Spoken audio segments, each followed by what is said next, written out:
Você já parou para pensar a diferença entre guru, psicólogo, analista do comportamento e coach? Se você nunca parou para pensar sobre isso, mas tem dúvidas também sobre o que é que diferencia esses personagens, acompanhe a gente nesse vídeo. Vamos lá.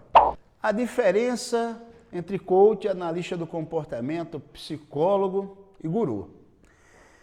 Desde que o homem é homem, que nós buscamos pessoas que são mais experientes ou que pelo menos parecem mais experientes sobre determinado assunto para ouvirmos conselhos, orientações dessas pessoas.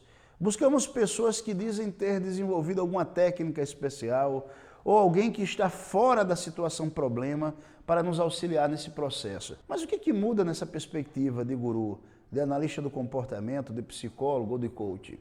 Ora, coach talvez seja o mais recente dos processos. Guru, por sua vez, talvez seja o termo mais antigo e mais utilizado que hoje ressurge. Mas uma das coisas que são muito semelhantes entre os gurus e os coaches é o fenômeno de marketing que sempre foi feito em torno deles. E, nesse sentido, eles estão à frente dos psicólogos e analistas do comportamento, que são psicólogos, na maior parte dos casos, porque os psicólogos são regidos por um conselho de profissão que impede os mesmos de fazerem propaganda sobre os seus trabalhos. Os conselhos de psicologia, bem como os conselhos de medicina, os conselhos de advocacia, eles impedem esses profissionais de pegarem casos, por exemplo, e apresentarem como exemplos ou fazerem propagandas nas redes sociais, apresentando, olha, veja o antes e o depois, esta pessoa era assim, agora está assado. Nós não podemos fazer isso. Eu sou psicólogo por formação, também tenho formação em teologia e sou analista do comportamento. Já lido com análise do comportamento há mais de 20 anos. Leciono na Universidade Federal de Alagoas e já lecionei em outras instituições de ensino superior antes mesmo de estar aqui na Universidade Federal. E o que eu tenho observado é que este dispositivo que impede os profissionais de psicologia e os analistas do comportamento formados em psicologia de fazerem uma espécie de propaganda do antes e depois, ela também limita a percepção que o público possui destes personagens. Veja que interessante. Como nós somos obrigados pelo conselho a priorizar, antes de tudo, o sigilo profissional, a priorizar o bem-estar da pessoa que nós atendemos e que nós acompanhamos, nós também ficamos proibidos de fazermos essa propaganda, utilizando a vida do outro como se fosse uma vitrine para o nosso papel profissional, o nosso desempenho profissional. E isso, de fato, torna a nossa categoria de psicólogos e analistas do comportamento diametralmente distante do que conhecemos por gurus e coaches. Não afirmando que esses profissionais não tenham alguma ética. O que eu estou afirmando é que estes profissionais não têm um conselho, um grupo formado que os vigia e os pune caso eles ultrapassem limites. E essa ideia de haver um conselho que vigia a prática profissional do psicólogo, analista do comportamento, dá uma credibilidade social às pessoas que procuram este profissional, porque elas sabem que qualquer erro de conduta, qualquer conduta falha, poderá ser punida pelo conselho de categoria. Então este é um ponto-chave.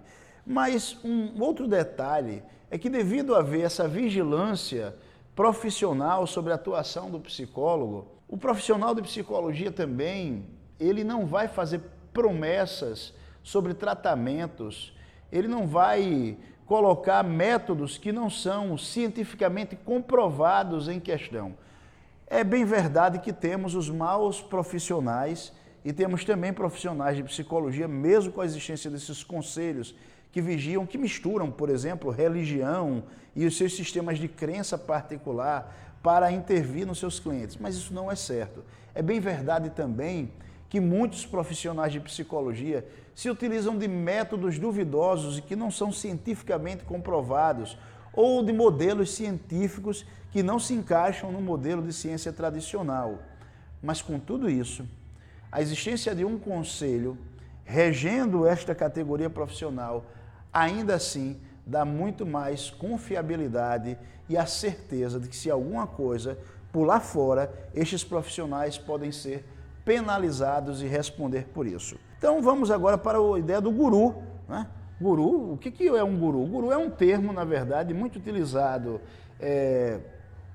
no Oriente e que veio para o Ocidente através da Grécia, né? Então, desde a Grécia Antiga, que o termo guru é utilizado, é um termo muito mais empregado nas línguas orientais. É uma espécie de sábio, de pessoa mais experiente, mas esse sábio, essa pessoa mais experiente, ela não necessariamente precisa ter uma certificação oficial. A credibilidade que ela possui vai muito mais pelo entorno, pelos feitos que ela realizou, pela propaganda que ela faz dela mesma ou que outras pessoas fazem deste indivíduo. Ou seja, não há nenhum órgão que possa fiscalizá-lo ou penalizá-lo ou simplesmente cobrar dele alguma responsabilidade.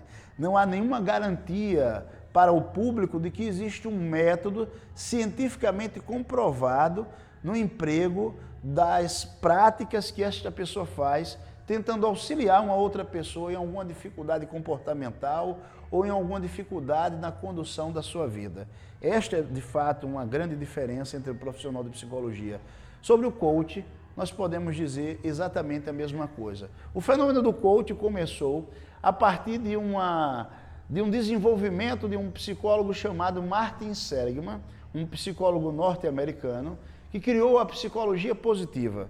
E a partir dos estudos de desamparo aprendido que ele fez, ele passou a mostrar que é muito bom que as pessoas procurem não ficar presas e se sentindo sem saídas, sempre busquem outras alternativas. Esse método passou a ser utilizado por vários profissionais de diferentes áreas e que aí passaram também a se sentirem preparados para auxiliar outras pessoas, mesmo sem uma formação adequada em psicologia, mesmo sem entender em profundidade o comportamento humano.